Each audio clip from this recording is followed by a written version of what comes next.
রহমানির রহিম। আন্তর্জাতিক নজরুল চর্চা কেন্দ্র আয়োজিত বিশ্বজনীন নজরুল ও নৃত্যনাট্য মেহেরনিগার মহতী এই আয়োজনে আপনাদের সবাইকে স্বাগত জানাচ্ছি এবং আমি আয়োজক কর্তৃপক্ষের কাছে কৃতজ্ঞতা প্রকাশ করছি যে আমাকে দুটো কথা বলবার সুযোগ করে দেওয়ার জন্য। নজরুলের গানে আমরা মন্ত্রমুগ্ধ হয়েছিলাম। এই অবস্থায় আসলে কথা বলবার মতো বা কথা শোনবার মতো অবস্থা আপনাদের আছে কিনা আমি জানি না, তারপরে যেহেতু আমি আদিষ্ট হয়েছি আমি দুটো কথা বলার চেষ্টা করব। বিশ্বজনীন নজরুল।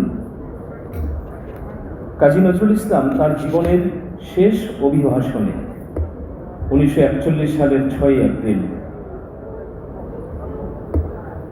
তিনি বলেছিলেন যে আমি এই দেশে এই সমাজে জন্মেছি বলেই আমি কেবল এই দেশেরই এই সমাজেরই নই, আমি সকল দেশের সকল মানুষের। তিনি এরপর কোনো প্রকাশ্য সভায় আর বক্তব্য রাখেননি। আমরা জানি যে 1942 সালের 10 জুলাই তিনি পরবর্তী 34টি বছরের জন্যে নীরব হয়ে যান। তো তার শেষ যে কথাটি, তিনি সকল দেশের সকল মানুষের, এতেই বোঝা যায় তার বিশ্বজনীনতা। এই পৃথিবী মানুষকে নিয়ে, আর মানুষের জন্যে, মানুষের মুক্তির জন্যে শিল্পে সাহিত্যে পৃথিবীতে যারা কাজ করেছেন এবং করছেন, আমি মনে করি এবং আপনারা নিশ্চয়ই আমার সাথে একমত পোষণ করবেন, সকলের মধ্যে শ্রেষ্ঠতম জায়গাটি অর্জন করেছেন আমাদের জাতীয় কবি কাজী নজরুল ইসলাম। ব্রিটিশ সাহিত্যিক উইলিয়াম রেডিস তিনি তার একটি আর্টিকেলে লিখেছেন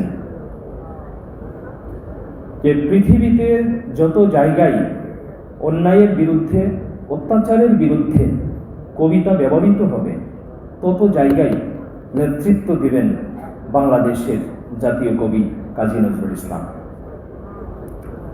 এন এভালুয়েশন অফ নজরুল বইটি নজরুল ইনস্টিটিউটে আছে, প্রকাশিত হয়েছে ওখান থেকে। গাহি সাম্যের গান, মানুষের চেয়ে বড় কিছু নাই, নহে কিছু মহিয়ান, নাই দেশকাল পাত্রের ভেদ, অভেদ ধর্ম জাতি, সব দেশে সব কালে ঘরে ঘরে তিনি মানুষের জ্ঞাতি। আমরা সকলেই একে অপরের জ্ঞাতি, আত্মীয়, আত্মার বন্ধনে আমরা একে অপরের সাথে আমরা সম্পৃক্ত। বিশ্ব সাহিত্যের শ্রেষ্ঠতম উচ্চারণ হল মানুষের মুক্তির উচ্চারণ, মানুষের চেয়ে বড় কিছু নাই, নহে কিছু মহিয়ান।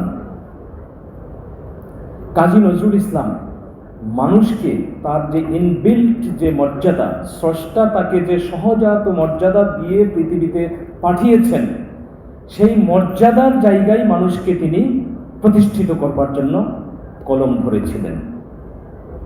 তিনি সাংবাদিকতা করেছেন, তিনি সাহিত্য সৃষ্টি করেছেন, তিনি সঙ্গীত সৃষ্টি করেছেন, তিনি রাজনীতি করেছেন, তিনি চলচ্চিত্রে কাজ করেছেন, তিনি রেডিওতে বেতারে কাজ করেছেন। কোথায় তিনি করেননি? শিল্প, সাহিত্য, সংস্কৃতি, রাজনীতি, সকল শাখা প্রশাখায় তিনি শুধু কাজই করেননি, তিনি পায়োনিয়ার হিসাবে আমাদেরকে পথ দেখিয়ে দিয়ে গেছেন। রাজনীতিবিদ কাজী নজরুল ইসলাম, মাননীয় প্রতিমন্ত্রী মহোদয় আছেন,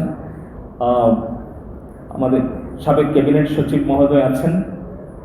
রাজনীতিবিদ কাজী নজরুল ইসলাম কত বড় সত্তা যে ছিল, সেই জায়গাটি হয়তো আমরা এখনো আবিষ্কার করবার চেষ্টা করিনি।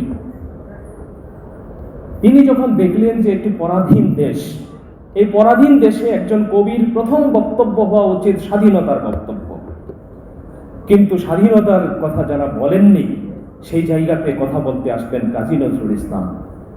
রাজনীতিবিদদের দুয়ারে দুয়ারে তিনি ধর্ণা দিয়েছেন, বলেছেন স্বাধীনতার ঘোষণা দিন, স্পষ্টভাবে স্বাধীনতার ঘোষণা দিন। কিন্তু স্বাধীনতার ঘোষণা কেউ স্পষ্টভাবে দিচ্ছিল না। কেউ স্বরাজ বলে, কেউ স্বদেশী বলে, অনেক কিছু। আমার কৈফিয়ত কবিতায় কাজী নজরুল ইসলাম সেই বেদনার কথা তিনি লিখে গেছেন। সেই জায়গা থেকে কাজী নজরুল ইসলাম রাজনীতিবিদদের চোখে চোখ রেখে তিনি লিখেছেন, ভারত হবে ভারতবাসীর। এই কথাটি বলতে ভয়, সেই গরুদের নেতা বলিস, তাদের কথাই চলতে হয়। তিনি লিখেছেন তার বিদ্রোহীর বাণী কবিতায়, আমরা জানি সোজা কথা, পূর্ণ স্বাধীন করব দেশ, এই দুলালম বিজয় নিশান, মরতে আছি মরব শেষ। আমরা জানি সোজা কথা, পূর্ণ স্বাধীন করব দেশ। পূর্ণ স্বাধীনতার ঘোষণা তিনি দিয়েছিলেন তার নিজের সম্পাদিত অর্ধ সাপ্তাহিক ধূমকেতু পত্রিকার 1922 সালের 13 অক্টোবর সংখ্যায়। ভারতবর্ষের পূর্ণ স্বাধীনতার ঘোষণা তিনি দিয়েছেন। এই রাজনীতিবিদ কাজী নজরুল ইসলামকে আমরা এখনো আবিষ্কার করতে পারিনি। সাংবাদিক কাজী নজরুল ইসলামকে আমরা এখনো সেইভাবে আবিষ্কার করতে পারিনি। প্রথম বিশ্বযুদ্ধ থেকে এসে তিনি নবযুগ পত্রিকার সম্পাদনার দায়িত্ব নিলেন। শেরে বাংলা একে ফজলুল হক এটার মালিক, দুজন সম্পাদক, কাজী নজরুল ইসলাম এবং কমরেড মুজাফফর আহমেদ। দুজনের সম্পাদনায় অগ্নিঝরা লেখা কাজী নজরুল ইসলাম লিখতে লাগলেন। তৎকালীন উপনিবেশিক ব্রিটিশ সরকার নবযুগ পত্রিকার জামানত বাজেয়াপ্ত করে দিল। কাজী নজরুল ইসলাম থামলেন না, তাকে জেলে ঢুকানো হলো, 1 বছরের সশ্রম কারাদণ্ড দেওয়া হলো। কোনো কিছুই তাকে থামিয়ে রাখতে পারেননি, কারণ তিনি সত্যবাদী কবি ছিলেন। সত্যকে তিনি সত্য বলেছেন, মিথ্যাকে তিনি মিথ্যা বলেছেন। যত বড় শক্তি পরাশক্তি হোক না কেন, তাদের সামনে দাঁড়িয়ে তিনি সোজা কথা বলেছেন, সত্য কথা বলেছেন। তিনি মানুষের মুক্তির কথা বলেছেন, এবং মানুষ যত জায়গায় পদানত হয়েছে, পরাস্ত হয়েছে, জুলুমবাজরা, ফ্যাসিস্টরা, অত্যাচারীরা, জালিমরা যত জায়গায় মানুষকে পদানত করবার অপচেষ্টা করেছে, তত জায়গায় গর্জে উঠেছিলেন কাজী নজরুল ইসলাম। তিনি শুধু আমাদের ভারতবর্ষের বা বাংলাদেশের মুক্তির কবি নন, তিনি বিশ্বজনীন, বিশ্বের সকল মানুষের তিনি মুক্তির কবি। এবং সেই মুক্তির যে তীব্র আকাঙ্ক্ষা নিয়ে তিনি পৃথিবীতে এসেছিলেন, সেই আকাঙ্ক্ষার ধারাবাহিকতা যেন আমরা ধরে রাখতে পারি, সেই কারণে তিনি তার পতাকা বন্ধুগ তুলসীর, তোমারে দিয়াছি পতাকা মোদের বিংশ শতাব্দীর। বিংশ শতাব্দী পেরিয়ে এখন একবিংশ শতাব্দীও সিকিভাগ আমরা পার করে ফেলেছি, কিন্তু মানুষের জয়গান পৃথিবীর সর্বত্র আমরা এখনো প্রতিষ্ঠিত করতে পারিনি। বিদ্রোহী কবিতায় বড় আক্ষেপের সাথে সেই জন্য কাজী নজরুল ইসলাম লিখেছিলেন, আমি সেই দিন হব শান্ত, যবে উৎপীড়িতের ক্রন্দন রোল আকাশে বাতাসে ধ্বনিবে না, অত্যাচারীর খড়গ কৃপান ভীম রণভূমে রণিবে না, মহাবিদ্রোহীর অনুক্লান্ত, আমি সেই দিন হব শান্ত। কাজী নজরুল ইসলাম আমাদের জাতীয় কবি, কিন্তু তিনি বিশ্বের সম্পদ, তিনি বিশ্ব মানবতার মুক্তির কবি। আমাদের জাতীয় কবি হিসাবে আমাদের দায়িত্ব হলো বিশ্ব মানবতার মুক্তির এই মহাকাণ্ডারীকে বিশ্ববাসীর সামনে তুলে ধরা। আমরা যদি বিশ্ববাসীর কাছে তুলে ধরতে পারি কাজী নজরুল ইসলামকে, প্রতিটি মানুষ তাকে লুফে নেবে। আমরা নজরুলকে ধারণ করব, নজরুলকে ধারণ করে আমরা মানবতার বিজয় নিশান আমরা সারা পৃথিবীতে উড়াবো।